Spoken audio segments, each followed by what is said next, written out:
Don't be surprised at some point, if gold goes to $5,000 an ounce or more, which I expect, don't be surprised if it's not the government doing it rather than the market, because the government can be so desperate to get inflation that they'll actually devalue the dollar against gold, which means a much higher price for gold. Hello, our guest today is Jim Rickards. Jim, I want to thank you a lot for appearing in our Hidden Secrets of Money video first, before we get started.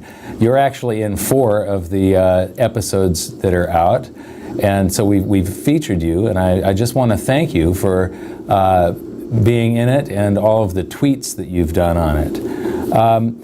You have a resume that is astounding. You're a portfolio management for the West Shore Group, partner at Tangent Capital. You've held senior positions at Citibank. You were involved in the 1981 Iran hostage crisis. You were general counsel for long-term capital management, principal negotiator for their bailout in 1998 by the Federal Reserve. People do not know how close we came to the entire world monetary system freezing up. And you were one of the people that sort of saved the day when it came to keeping the wheels turning. You're an advisor to the U.S. intelligence community and the Department of Defense, and you're the author of the bestseller Currency Wars, The Making of the Next Global Crisis.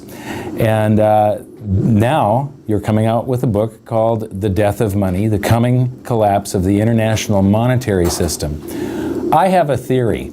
You are actually triplets masquerading as a single individual. Nobody could accomplish this much in their life.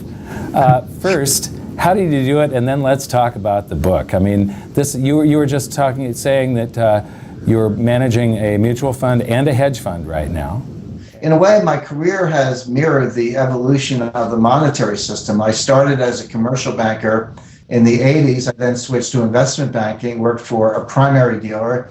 For the viewers who don't know what a primary dealer is, Mike, when the Federal Reserve prints money, they do it by buying bonds from the banks. You illustrated that very well in your videos. Well, the Fed won't do that with any bank. You have to be on an approved list. There are only about 20 banks on the list. These are the so-called primary dealers. And I was chief credit officer and general counsel of a primary dealer, had many, many meetings at the Fed. When people look at the Fed response to crises, Michael, they say a couple things. Number one, they never saw it coming. Then when they realize the crisis has started, they underestimate the magnitude of it.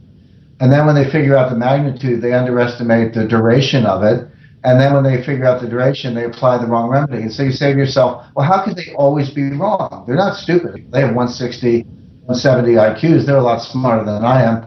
So how could they always be wrong in policy? And the answer is they're using the wrong models. If you have the wrong model, it doesn't matter how smart you are, you're going to get the wrong answer every time. It's as if, I'm holding up this pen and my model says, if I let go of the pen, it's going to float up to the roof. That's my model. Well, guess what? The pen drops to the table. So you have to have the right model, and the Fed doesn't, and that's part of the problem.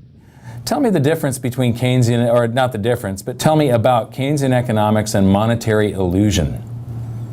Well, a so-called money illusion, I write about this in the book, and John Maynard Keynes talked about it as well. Money illusion is the early stage of money printing before the inflation becomes apparent. So it has a kind of feel-good aspect to it. And, we all, none of us condone drug use, but if you think of what a drug user would say, they say, well, it feels good at first, then you get addicted, then you end up in the gutter, then you end up dead of an overdose. But inflation is sort of the same. When it starts out, it feels good, but then the inflation takes off, it gets out of control, and wealth is destroyed. So it always ends badly. But right now we're in the money illusion phase. We're in the kind of feel-good phase. Stocks are going up, housing is going up. Well, when the Fed prints money, it has to go somewhere. It really is not showing up in consumer prices yet. It is showing up in asset prices, so those are just bubbles. But there's a great example of this, and I write about it in my book in chapter 7, and it's the inflation of the 60s and 70s. The money printing and the monetary ease really started around 1966, 67 to pay for the war in Vietnam. But the public was not alarmed by inflation until 1973. It took 6 years of monetary ease, and again, it kind of felt good before then suddenly it looked like inflation was out of control.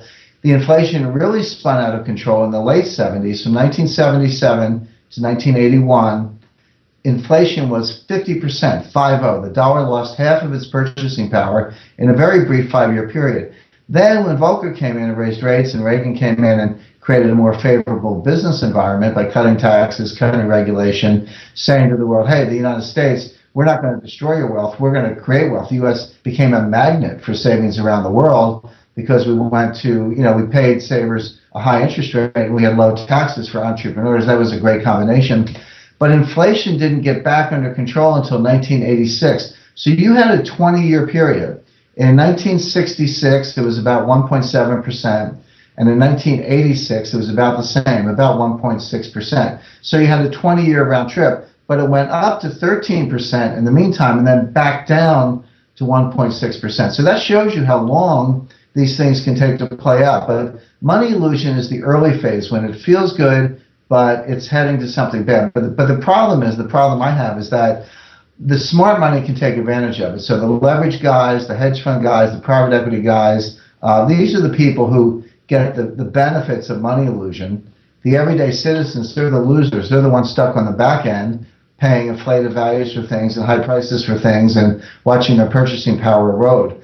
People frequently say that the dollar has lost 95% of its purchasing power since the creation of the Fed in 1913. Well, that's a true statement, that the dollar has lost 95% of its purchasing power. But then the Keynesian economists say, yeah, but who cares? Because, salaries went up and dividends went up and stocks went up. So maybe the dollar's worth less, but all this other stuff is worth more. And on average, everything's fine. Well, on average, things may be fine, but people aren't average. You have winners and losers. This leads to income inequality. This leads to social unrest. So the average may work out okay, but the rich are getting richer. Everyday citizens are getting left behind. And my only point is everyday citizens don't have to get left behind. They can have some gold. That'll preserve their purchasing power. That'll help them preserve wealth just like the big guys do. My last question, when countries get into deep into debt and when they have trade deficits, the solution has always been to devalue their currency. And they do that by devaluing against the dollar, which is the majority of the world's currency. If you want to devalue the dollar, how do you do it? Well, in a currency war, and that was the subject of my last book, Currency Wars, the U.S. tries to devalue against other currencies. But as you said, they're trying to devalue against the dollar. And that's a zero-sum game. Two currencies cannot both devalue against each other at the same time. That's a mathematical impossibility. So far in the currency wars, the U.S. has been trying to devalue, and what we're saying to the Chinese and the Brazilians and the BRICS, say, hey, you guys have to suck it up and deal. You have to let your currencies get stronger. But of course, they don't want their currencies to get stronger because it hurts their exports and hurts their jobs, etc. So this is what the currency wars are all about. Now, this was happening in the 1920s and the 1930s. When countries get desperate and you're the dollar and you can't devalue because everyone's devaluing against you, there's always one thing that you can devalue against, which is gold. Because gold can't fight back. Another currency can fight back by printing more, but you can't print gold. You can't pull gold out of thin air. And so gold just sits there and takes it. And so when countries get desperate, when they're worried about deflation, and if you listen to the central bankers, listen to the IMF, they're more worried about deflation than inflation right now.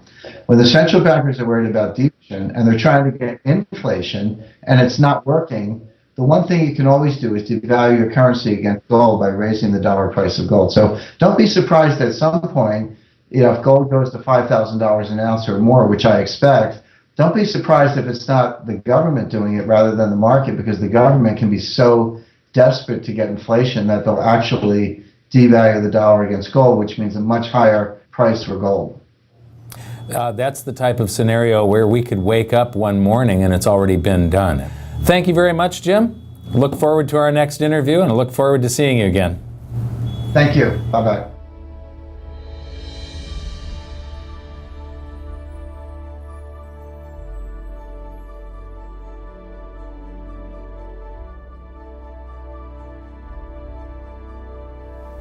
I think that what's going to happen is that we're going to have Ben Burn the Currency Bernanke as our next Fed head. We're going to have the housing bubble pop. there will be a contraction in the M3 money supply because of all the tsunami of bankruptcies that's coming. I think your episode 4 is very beneficial, very helpful. It's going to introduce these ideas to a lot of people, and like I've just been talking about, we have to change people's mind, and the more they understand it, the better. So I think an explanation and diagrams to show it is very helpful, because quite frankly, they're not going to get it in their grade school, they're not going to get it in their high schools, they're not going to get it in college unless they're in a very rare circumstance to understand how this works.